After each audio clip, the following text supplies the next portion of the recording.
Hi friends, welcome back to my YouTube channel. ಇವಾಗ ಬೆಳಗಿನ ಜಾವ 4 ಗಂಟೆ. ಇವಾಗ ನಾವು ಹೋಳಿಗೆ ಮಾಡ್ತಾ ಇದ್ದೀವಿ. ಇಲ್ಲಿ ಮಠಕ್ಕೆ ಕೊಡೋದಕ್ಕೆ ಅಂತ ಹೋಳಿಗೆನ ರೆಡಿ ಮಾಡ್ತಾ ಇದ್ದೀವಿ. ಬೆಳಗ್ಗೆ ನಾನು 4 ಗಂಟೆಗೆ ಲಾಗನ್ನ ಇವತ್ತು ಶುರು ಮಾಡ್ತಾ ಇದ್ದೀನಿ. ಹಾಗೆಯೇ ನಾವು ಕೂಡ ಸ್ನಾನ ಮಾಡಿ, ತಲೆ ಸ್ನಾನ ಮಾಡಿ ರೆಡಿಯಾಗಿ ಇವಾಗ ಹೋಳಿಗೆ ಮಾಡಿರುವಂಥದ್ದನ್ನು ತೊಗೊಂಡು ಮಠಕ್ಕೆ ಕೊಡಲಿಕ್ಕೆ ಅಂತ ಹೋಗ್ತಾ ಇದ್ದೀವಿ. ಇನ್ನು ಕತ್ಲೆ ಇತ್ತು. ಸೊ ಹೊಸ ಊರಿಂದ ಹಳೆ ಊರಿನವರೆಗೆ ಹೋಗುವಷ್ಟರಲ್ಲಿ ಬೆಳಕಾಗತ್ತೆ ಅಂತ ಹೇಳಿ ನಡ್ಕೊಂಡು ಹೋಗಬೇಕಲ್ಲ, ಹಾಗೆ ಗಾಡಿ ತೊಗೊಂಡು ಇವಾಗ ಹೋಳಿಗೆ ಕೊಡೋಕ್ಕಂತ ಮಠಕ್ಕೆ ಹೋಗ್ತಾ ಇದ್ದೀವಿ. ನಾನು, ನಮ್ಮ ಮನೆಯವರು ನಮ್ಮನ್ನಲ್ಲಿ ಬಿಡ್ಲಿಕ್ಕೆ ಬರ್ತಾರೆ, ಮತ್ತು ದೇವಿಕಾ ಬರ್ತಾಳೆ ನನ್ನೊಟ್ಟಿಗೆ. ಇಬ್ಬರು ಕೂಡ ಹೋಗಿ ಹೋಳಿಗೆನ ಕೊಟ್ಟು ಬರೋಣ ಅಂತ ಹೋಗ್ತಾ ಇದ್ದೀವಿ. ಹಾಗೆ ಹೊಸಬ್ರು ಯಾರಾದರೂ ನನ್ನ ವಿಡಿಯೋನ ನೋಡ್ತಾ ಇದ್ದರೆ ಪ್ಲೀಸ್ ನೀವು ಸಬ್ಸ್ಕ್ರೈಬ್ ಮಾಡ್ಕೊಂಡು ನೋಡಿ. ನೀವು ಸಬ್ಸ್ಕ್ರೈಬ್ ಮಾಡ್ಕೋದ್ರಿಂದ ನಾನು ಮಾಡುವಂಥ ವಿಡಿಯೋದು ಫಸ್ಟ್ ನೋಟಿಫಿಕೇಷನ್ ನಿಮಗೆ ಸಿಗುತ್ತೆ. ನಾನು ಯಾವುದೇ ಒಂದು ವಿಡಿಯೋನ ಅಪ್ಲೋಡ್ ಮಾಡಿದ ತಕ್ಷಣ ನೀವು ನನ್ನ ವಿಡಿಯೋನ ವಾಚ್ ಮಾಡ್ಬೋದು. ಹಾಗೆಯೇ ಇಲ್ಲಿ ಹೋಗ್ತಾ ಇದ್ವಿ. ದಾರಿಯಲ್ಲಿ ನಮಗೆ ಹೂವಿನ ಹುಡುಗ ಸಿಕ್ಕ ಒಬ್ಬ. ಅವನ ಹತ್ರ ಹೂವು ತೊಗೊಂಡ್ವಿ. ಇನ್ನೂ ಕತ್ಲೆ ಇದೆ, ಬೆಳಕಾಗಲಿಲ್ಲ, 6 ಗಂಟೆ ಆಗಲಿಲ್ಲ ಇನ್ನೂ. ಸೊ ಹೂವು ತೊಗೊಂಡ್ವಿ ಅವನ ಹತ್ರ. ಹೂವು ತೊಗೊಂಡು ಹೂವನ್ನ ಇಟ್ಕೊಂಡು ಈಗ ಹೋಗ್ತೀವಿ. ಇವತ್ತು ಬಂದುಬಿಟ್ಟು ಜಾತ್ರೆ ಶುರು ನಮ್ಮೂರಲ್ಲಿ, ನಿನ್ನೆಯಿಂದನೇ ಶುರುವಾಗಿದೆ. ಸೊ ಇವತ್ತು ರಾತ್ರಿ ಪಾಲ್ಕೆ ಹೇಳತ್ತೆ. ಹಾಗಾಗಿ ಇವತ್ತೇನೇ ಹೋಳಿಗೆ ಕೊಡಬೇಕು. ನೋಡಿ, ಟೈಮ್ ಬಂದುಬಿಟ್ಟು 5:46 ಆಗಿದೆ. 5 ಗಂಟೆ 46 ಆಗಿದೆ. ನಾವು ಇವಾಗ ಹೋಗ್ತಾ ಇದ್ದೀವಿ. ನಾವು ಫಸ್ಟ್ ಇವಾಗ ಹೋಳಿಗೆ ಮಾಡಿ ತೊಗೊಂಡು ಹೋಗಿ ಇಲ್ಲಿ ಕಲ್ಯಾಣ ಮಂಟಪ ಇದೆ, ಅಲ್ಲಿ ಹೋಗಿ ಕೊಡ್ತೀವಲ್ಲ, ಅಲ್ಲಿಗೆ ಕೊಟ್ಟ ತಕ್ಷಣವೇ ಯಾರ್ದು ಫಸ್ಟು ಹೋಳಿಗೆ ಕೊಡ್ತಾರೆ ನೋಡಿ, ಇಡೀ ಊರಿನವರೇ ಹೋಳಿಗೆ ಮಾಡಿ ಮಠಕ್ಕೆ ಕೊಡ್ತಾರೆ. ಯಾರು ಫಸ್ಟ್ ಹೋಗಿ ಹೋಳಿಗೆನ ಕೊಡ್ತಾರೆ ಆ ಹೋಳಿಗೆ ಬಂದುಬಿಟ್ಟು ರೋಣಕ್ಕೆ ಹೋಗುತ್ತೆ. ರೋಣಕ್ಕೆ ತೊಗೊಂಡು ಹೋಗ್ತಾರೆ ಆ ಹೋಳಿಗೆನ. ಸೊ ನಾವು ಫಸ್ಟ್ ನಮ್ಮದೇ ಆಗತ್ತೇನೋ ಅಂತ ಅಂದ್ಕೊಂಡು ಬೇಗ ಬೇಗ ನೈಟೆಲ್ಲ ಹಿಡಿಯೋದು, ರಾತ್ರಿ ಎಲ್ಲ ಹೋಳಿಗೆ ಮಾಡಿ ಸ್ನಾನ ಮಾಡಿಕೊಂಡು ಹೋಳಿಗೆ ಮಾಡಿ ಎಲ್ಲ ಮುಗಿಸ್ಕೊಂಡು ಬರೋ ಅಷ್ಟರಲ್ಲಿ ಇನ್ನೂ 6 ಗಂಟೆ ಆಗಿರಲಿಲ್ಲ. ನಮ್ಮದೇ ಫಸ್ಟ್ ಆಗುತ್ತೆ ಅಂತ ಅಂದ್ಕೊಂಡಿದ್ವಿ. ಸೊ ನಮ್ಮದು ಫಸ್ಟ್ ಆಗಲಿಲ್ಲ, ಸೆಕೆಂಡ್ ಆಯಿತು ಹೋಳಿಗೆ ಕೊಡೋದು. ಫಸ್ಟು ಆಲ್ರೆಡಿ ಯಾರೋ ಒಬ್ರು ಕೊಟ್ಟು ಹೋಗಿದ್ರು, ಸೆಕೆಂಡಿಗೆ ನಮ್ಮದಾಯಿತು ಇವತ್ತು ಹೋಳಿಗೆ ಕೊಡೋದು. ಹಾಗೆ ಫಸ್ಟು ಬಂದು ಹೋಳಿಗೆ ತೊಗೊಂಡು ಬಂದು ಇಲ್ಲಿ ಮಠಕ್ಕೆ ಬಂದು ಅಜ್ಜನವ್ರಿಗೆ ನಮಸ್ಕಾರ ಮಾಡಿ ದೀಪವನ್ನು ಹಚ್ಚಿ ಊದುಬತ್ತಿ ಬೆಳಗಿ ರಿಟರ್ನ್ ನಾವು ಅಲ್ಲಿ ಕಲ್ಯಾಣ ಮಂಟಪಕ್ಕೆ ಹೋಗಿ ಹೋಳಿಗೆನ ಕೊಡ್ತೀವಿ. ಇಲ್ಲಿ ನೈಟೆಲ್ಲ ನಿನ್ನೆ ಸಪ್ತ ಇತ್ತಲ್ಲ, ಹಗಲಿ ಎಲ್ಲ ಸಪ್ತ ಇತ್ತು, ಹಾಗೆ ನೈಟ್ ಕೂಡ ಇಲ್ಲಿ ಸಪ್ತ ಇದೆ.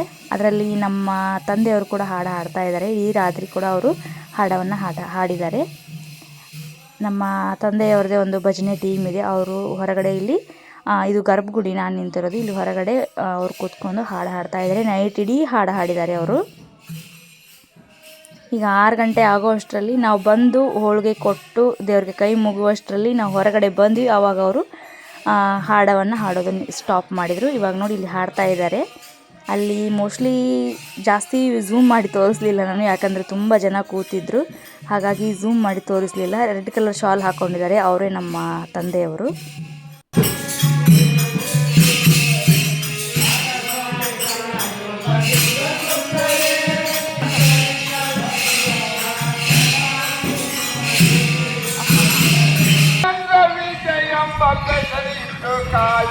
ಚಿತ್ರದುರ್ಗ ಮಠಗಳ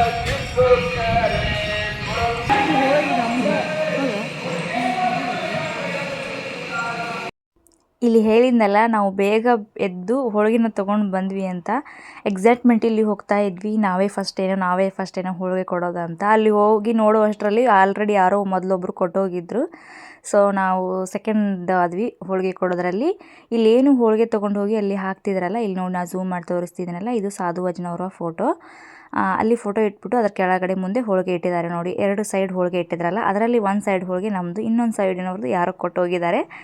ಸೊ ಹೋಳಿಗೆ ಅದು ಅಲ್ಲೇನು ಫುಲ್ಲು ರಾಶಿ ಥರ ಏನು ಪಾಟ್ ಥರ ಹಾಸಿ ಅದ್ರ ಮೇಲ್ಗಡೆ ಸ್ಯಾರಿ ಎಲ್ಲ ಹಾಸಿದ್ರಲ್ಲ, ಅದ್ರ ಫುಲ್ಲು ಹೋಳಿಗೆ ಬರುತ್ತೆ. ಸಂಜೆ ಅನ್ನೋ ಅಷ್ಟರಲ್ಲಿ ಎಲ್ಲರೂ ಹೋಳಿಗೆ ಮಾಡಿ ಕೊಡ್ತಾ ಇರ್ತಾರೆ, ತುಂಬ ರಾಶಿನೇ ಇರುತ್ತೆ. ಇವತ್ತು ಮಠದಲ್ಲಿ ಬಂದುಬಿಟ್ಟು ಪಾಲ್ಕೆ ಹೇಳತ್ತಲ್ಲ, ಹಾಗಾಗಿ ದರ್ಶನಕ್ಕಂತ ತುಂಬ ಬೇಲೂರಿನವರೆಲ್ಲ ಬಂದಿರ್ತಾರೆ. ಅವ್ರಿಗೆಲ್ರಿಗೂ ಕೂಡ ಹೋಳಿಗೆ ಊಟ ಇರುತ್ತೆ. ಹೋಳಿಗೆ ಮತ್ತು ಬದನೇಕಾಯಿ ಪಲ್ಯ, ಅನ್ನ ಸಾಂಬಾರು, ಬೇರೆ ವೆರೈಟಿ ಕೂಡ ಇರುತ್ತೆ. ಹೋಳಿಗೆ ಊಟ ಇವತ್ತು ಇರುತ್ತೆ. ಹಾಗೆ ಇದು ಬಂದುಬಿಟ್ಟು ನೈಟ್ ನಾವು ಪಾಲ್ಕೆ ಹೇಳತ್ತಂತ ಹೇಳಿದಾರ. ಇವಾಗ ನೈಟ್ ಪಾಲ್ಕೆ ಹೇಳತ್ತೆ, ನಾವು ಪಾಲ್ಕೆ ನೋಡೋದಕ್ಕೆ ಅಂತ ಹೇಳಿ ಬಂದಿದ್ದೀವಿ. ಇಲ್ಲಿ ನೋಡಿ ಪಲ್ಲಕ್ಕಿನ ಮಠದಲ್ಲಿ ರೆಡಿ ಮಾಡಿ ಇಟ್ಟಿದ್ದಾರೆ. ಪಲ್ಲಕ್ಕಿಯಲ್ಲಿ ಬಂದ್ಬಿಟ್ಟು ಸಾಧು ವಚನವರದು ಫೋಟೋ ಇಟ್ಟಿದ್ದಾರೆ. ಪಲ್ಲಕ್ಕಿಗೆ ಫುಲ್ಲು ಹೂವಿನಿಂದ ಮತ್ತು ಲೈಟ್ ಸರದಿಂದ ಫುಲ್ ಡೆಕೋರೇಷನ್ ಮಾಡಿದ್ದಾರೆ. ಸುಗಂಧರಾಜದ ಹೂವು ಕೂಡ ಇದೆ. ತುಂಬಾ ಪಾಲ್ಕಿ ಹತ್ರ ಹೋಗಿ ನಾವು ನಿಂತರೆ ಘಮ ಘಮ ಅಂತ ಹೂವಿಂದು ಫುಲ್ಲು ಪರಿಮಳ ಬರ್ತಾ ಇರುತ್ತೆ. ತುಂಬಾ ಖುಷಿ ಆಗುತ್ತೆ ಈ ಥರ ಪಲ್ಲಕ್ಕಿ ನೋಡೋದ್ರಿಂದ. ಅದಕ್ಕೆ ಹೂವಿನಿಂದ ಫುಲ್ ಡೆಕೋರೇಷನ್ ಮಾಡಿದ್ದಾರೆ. ಇಲ್ಲಿ ನೋಡ್ತಾ ಇರ್ಬೋದು ನೀವು, ತುಂಬ ಅಂದರೆ ತುಂಬಾ ಚೆನ್ನಾಗಿ ಕಾಣಿಸ್ತಾ ಇತ್ತು ಪಲ್ಲಕ್ಕಿ ಬಂದ್ಬಿಟ್ಟು. ಹಾಗೆ ಮಠದಲ್ಲಿ ಎಲ್ಲರೂ ನಿಂತಿದ್ದಾರೆ. ಇಲ್ಲಿ ಏನು ಮಠ ಇದೆಯಲ್ಲ, ಇಲ್ಲಿಂದಾನೇ ಇವಾಗ ಪಲ್ಲಕ್ಕಿನ ತಗೊಂಡು ಊರೊಳಗಡೆ ಫುಲ್ ಇಡೀ ನೈಟೆಲ್ಲ ಮೆರವಣಿಗೆ ಇದೆ. ಈಗ ಇದು ಪಲ್ಲಕ್ಕಿ ಎಬ್ಬಿಸೋ ಟೈಮಿಗೆ ಮುಂದ್ಗಡೆ ಬಂದುಬಿಟ್ಟು ಆನೆ ಚೌರ ಬೀಸುತ್ತೆ. ಸೊ ಚೌರ ಬೀಸ್ಕೊಂಡು ಅಲ್ಲಿ ಎದುರುಗಡೆನೇ ಹೋಗುತ್ತೆ. ಹಾಗೆ ನಾವು ಇಲ್ಲಿ ಒಂದು ಸ್ವಲ್ಪ ರಶ್ ಕಡಿಮೆ ಇತ್ತು. ಸೊ ಹಾಗಾಗಿ ಒಂದ್ಸಲ ಹೋಗಿ ದೇವ್ರ ದರ್ಶನಕ್ಕೆ ಅಂತ ದೇವ್ರ ದರ್ಶನ ಮಾಡಿಕೊಂಡು, ಗರ್ಭಗುಡಿಯಲ್ಲಿ ಅಜ್ಜನವ್ರದ್ದು ಮೂರ್ತಿ ಇದೆ. ಪಲ್ಲಕ್ಕಿಯಲ್ಲಿ ಬಂದುಬಿಟ್ಟು ಫೋಟೋವನ್ನು ಇಟ್ಟಿರ್ತಾರೆ ಅಜ್ಜಂದು. ಸೊ ನಾವು ಗರ್ಭಗುಡಿಗೆ ಹೋಗಿ ದರ್ಶನ ಎಲ್ಲ ಮಾಡಿಕೊಂಡು, ಮತ್ತು ಹೋಳಿಗೆ ಊಟ ಇರುತ್ತೆ ಅಂತ ಹೇಳಿದ್ನಲ್ಲ ನಾನು, ನೈಟ್ ಆದರೂ ಕೂಡ ಇಡೀ ಡೇ ಊಟ ಇತ್ತು ಅವತ್ತು, ಹೋಳಿಗೆ ಊಟ. ನೈಟ್ ಕೂಡ ಹೋಳಿಗೆ ಊಟ ಚಾಲೂನೇ ಇದೆ, ಬೆಳಗ್ಗೆಯಿಂದನೇ ಚಾಲೂ ಇದೆ. ಸೊ ಇಲ್ಲಿ ನಾವು ಕೂಡ ಊಟ ಮುಗಿಸ್ಕೊಂಡು ಮಕ್ಕಳು ಒಂದ್ಸಲ ಜಂಪಿಂಗ್ ಆಟ ಆಡ್ತೀನಿ ಅಂತ ಹೇಳ್ತಾ ಇದ್ರು. ಸೊ ಅವ್ರನ್ನೂ ಕೂಡ ಕರ್ಕೊಂಡು ಬಂದರು. ಇಲ್ಲಿ ಜಂಪಿಂಗನ್ನು ಆಟ ಆಡಿಸ್ತಾ ಇದ್ದೀವಿ. ಇವಾಗಲೇ ನಾನು ತೋರಿಸಿದ್ನೆಲ್ಲ ಪಲ್ಲಕ್ಕಿ ಎಲ್ಲ ರೆಡಿಯಾಗಿದೆಯಲ್ಲ, ಇವಾಗ ನೋಡಿ ಆನೆನ ಕೂಡ ಕರ್ಕೊಂಡು ಬಂದರು. ವರ್ಷ ಬಂದುಬಿಟ್ಟು ಪ್ರತಿ ವರ್ಷವೂ ಸಿರಹಟ್ಟಿ ಫಕ್ಕೀರೇಶ್ವರ ಸ್ವಾಮಿಯಿಂದ ಆನೆ ಬರ್ತಾಯಿತ್ತು. ಈ ವರ್ಷ ಆ ಆನೆ ಬರಲಿಲ್ಲ. ಈ ಸಲ ಬಂದುಬಿಟ್ಟು ಕೊಲ್ಲಾಪುರ ಮಹಾಲಕ್ಷ್ಮಿ ಆನೆ ಬಂದಿದೆ. ಸೊ ಈ ವರ್ಷ ಈ ಆನೆ ಹೇಗೆ ಮಾಡುತ್ತೋ ಏನೋ ಅಂತ ಎಕ್ಸೈಟ್ಮೆಂಟ್ ಇತ್ತು. ಯಾಕಂದರೆ ಆ ವರ್ಷ ಫಕ್ಕೀರೇಶ್ವರದ್ದು ಏನು ಇದೆಯಲ್ಲ, ಶಿರಹಟ್ಟಿ ಫಕ್ಕೀರೇಶ್ವರ ಸ್ವಾಮಿದು ಮಠದಿಂದ ಆನೆ ಬರ್ತಿತ್ತಲ್ಲ, ಅದು ಬಂದುಬಿಟ್ಟು ಚೌರ ಎಲ್ಲ ಬೀಸ್ತಾ ಇತ್ತು. ಮತ್ತು ಹೂವಿನ ಮಾಲೆ ತೊಗೊಂಡು ಮಡ್ಡಿಗಲ್ಲೆಲ್ಲ ಬಂದು ದೇವ್ರ ಪಲ್ಲಕ್ಕಿಗೆಲ್ಲ ಹಾಕ್ತಾಯಿತ್ತು ಆನೆ ಬಂದುಬಿಟ್ಟು. ಈ ಸಲ ಇದು ಹೊಸ ಆನೆ, ಫಸ್ಟ್ ಟೈಮ್ ಇದು ನಮ್ಮ ಊರಿಗೆ ಬಂದಿರೋದು, ಕೊಲ್ಲಾಪುರ ಮಹಾಲಕ್ಷ್ಮಿ ಆನೆ. ಸೊ ಇದು ಯಾವ ಥರ ಮಾಡುತ್ತೇನೋ ಅಂತ ಕೆಲವರು ನಾವೇ ಅಂದ್ಕೊಂಡಿದ್ವಿ, ಕೆಲವರು ಹೇಗೆ ಅಂದ್ಕೊಂಡಿದ್ರು, ನಾವು ಅಂದ್ಕೊಂಡಿದ್ವಿ ಈ ಸಲ ಹೇಗೆ ಮಾಡುತ್ತೋ ಏನೋ ಅಂತ ಅಂದ್ಕೊಂಡಿದ್ವಿ. ಸೊ ಇದು ಈ ಆನೆ ಕೂಡ ತುಂಬಾ ಚೆನ್ನಾಗಿ ಬೀಸ್ತು ಚೌರ ಬಂದುಬಿಟ್ಟು. ಇವಾಗ ಮಠದಲ್ಲಿ ಏನು ಪಲ್ಲಕ್ಕಿ ಇದೆಯಲ್ಲ, ಅಲ್ಲಿಂದ ಆನೆ ಕೂಡ ಅಲ್ಲೇ ಬಂದಿದೆ. ಇವಾಗ ರಿಟರ್ನ್ ಉಲ್ಟಾದಿಂದ ಬರ್ತಾರೆ ಈಗ ಅವರು. ಆನೆ ಹಿಂಬರ್ಕಿಂದ ಬರುತ್ತೆ, ಮುಂದ್ಗಡೆ ಹಿಂದೆ ಪಾಲ್ಕೆ ಇರುತ್ತೆ, ಮುಂದೆ ಆನೆ ಹಿಂಬರ್ಕಿಂದ ಬರುತ್ತೆ. ಸೊ ಇವಾಗ ಅಲ್ಲಿ ಒಳಗಡೆ ಇವಾಗ ಪಾಲ್ಕೆ ಎಬ್ಬಿಸ್ತಾ ಇದ್ದಾರೆ. ಹಾಗಾಗಿ ಮೇಲ್ಗಡೆ ಪಟಾಕಿ ಎಲ್ಲ ಹೊಡಿತಾ ಇದ್ದಾರೆ. ಹಾಗೆ ಇಲ್ಲಿ ಆ ಕಡೆ ಈ ಕಡೆ ಇದೇ ದಾರಿಯಲ್ಲಿ ಇವಾಗ ಪಲ್ಲಕ್ಕಿ ಬರುತ್ತೆ, ಆನೆ ಕೂಡ ಬರುತ್ತೆ. ಇದೇ ದಾರಿಯಲ್ಲಿ ಆ ಕಡೆ ಈ ಕಡೆ ಬಳೆ ಆಗಿರ್ಬೋದು, ಸರದ ಅಂಗಡಿಯವರು ಎಲ್ಲರೂ, ಫ್ಯಾನ್ಸಿ ಅವರೆಲ್ಲ ಆ ಕಡೆ ಈ ಕಡೆ ಅಂಗಡಿ ಹಾಕ್ಕೊಂಡಿದ್ದಾರೆ. ಈ ಕಡೆ ಒಂದು ದ್ವಾರ ಇದೆ. ನಾವು ಆವಾಗಲೇ ಏನು ಜೋಕಾಲಿಯೆಲ್ಲ ಮಕ್ಕಳನ್ನ ಜಂಪಿಂಗ್ ಆಡಿಸ್ಬೇಕಾದ್ರೆ ಅಲ್ಲೊಂದು ದ್ವಾರ ಇತ್ತು ನೋಡಿ, ಅಲ್ಲೊಂದು ದ್ವಾರ ಇದೆ ಮತ್ತು ಇಲ್ಲೊಂದು ದ್ವಾರ ಇದೆ. ಸೊ ಅಲ್ಲಿ ಇವಾಗ ಪಾಲ್ಕೆ ಹೇಳ್ತಾ ಇದೆ, ಹಾಗಾಗಿ ಫುಲ್ಲು ಪಟಾಕಿ ಎಲ್ಲ ಹೊಡಿತಾ ಇದ್ದಾರೆ ಇಲ್ಲಿ.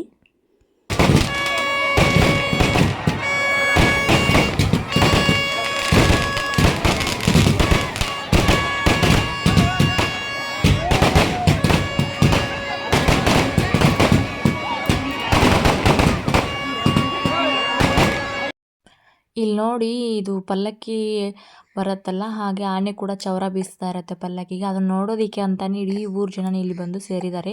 ತುಂಬ ಅಂದರೆ ತುಂಬ ಜನ ಸೇರಿರ್ತಾರೆ ಈ ಟೈಮಲ್ಲಿ ಇವಾಗ. ಸೊ ಹಿಂದೆಯಿಂದ ಆನೆ ನೋಡಿ ಹಿಂಬರ್ಕೆ ಬರ್ತಾ ಇದೆ, ಅದರ ಆನೆ ಎದುರುಗಡೆನೇ ಪಾಲ್ಕೆ ಬರ್ತಾ ಇದೆ, ಪಲ್ಲಕ್ಕಿ ಆಡು ಭಾಷೆಯಲ್ಲಿ ಪಾಲ್ಕಿ. ಸೊ ಪಲ್ಲಕ್ಕಿ ಬರ್ತಾ ಇದೆ. ತುಂಬ ಅಂದರೆ ತುಂಬ ಜನ ಸೇರಿರ್ತಾರೆ ಇಲ್ಲಿ.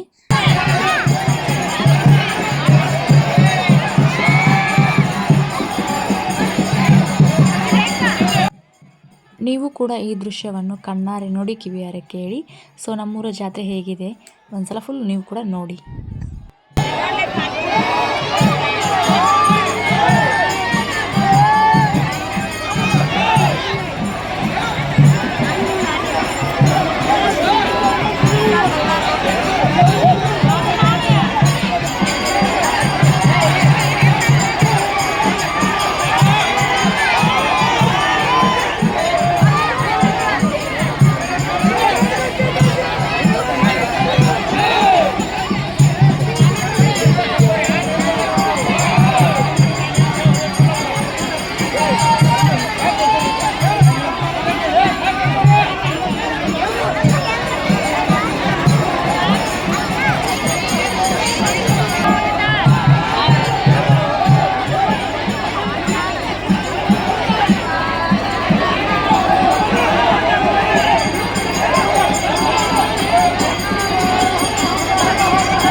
ನೋಡಿದ್ರಲ್ಲ ಆನೆ ಬಂದುಬಿಟ್ಟು ಪಲ್ಲಕ್ಕಿಗೆ ಎಷ್ಟು ಚೆನ್ನಾಗಿ ಚೌರ ಬೀಸ್ತು, ಎಷ್ಟು ಚೆನ್ನಾಗಿ ಮಡ್ಡಿಗಾಲಲ್ಲಿ ಕುಂಟ್ಕೊತ ಬಂದು ಮಾಲೆನ ಹಾಕ್ತು. ತುಂಬ ಅಂದರೆ ತುಂಬಾ ಈ ದೃಶ್ಯ ನೋಡಲಿಕ್ಕೆ ಎರಡು ಕಣ್ಣು ಸಾಲೋದಿಲ್ಲ, ಅಷ್ಟು ಚೆನ್ನಾಗಿರತ್ತೆ.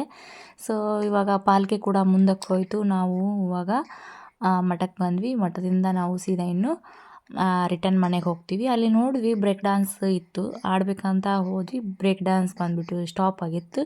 ಸೊ ಇನ್ನು ಟೈಮ್ ಕೂಡ ಜಾಸ್ತಿ ಆಯಿತು. ಸೊ ಹಾಗಾಗಿ ಇನ್ನು ಮನೆಗೆ ಹೋದ್ರೆ ಆಯಿತು ಅಂತ ರಿಟರ್ನ್ ನಾವು ಇವಾಗ ಮನೆಗೆ ಹೋಗ್ತಾ ಇದ್ದೀವಿ. ಇವತ್ತಿನ ವಿಡಿಯೋ ನಿಮಗೆ ಇಷ್ಟ ಆದರೆ ಪ್ಲೀಸ್ ಲೈಕ್ ಮಾಡಿ, ಶೇರ್ ಮಾಡಿ, ಹಾಗೆ ಸಬ್ಸ್ಕ್ರೈಬ್ ಮಾಡಿ. ಮತ್ತೆ ಸಿಗ್ತೀನಿ ನೆಕ್ಸ್ಟ್ ವಿಡಿಯೋದೊಂದಿಗೆ. Thank you, bye.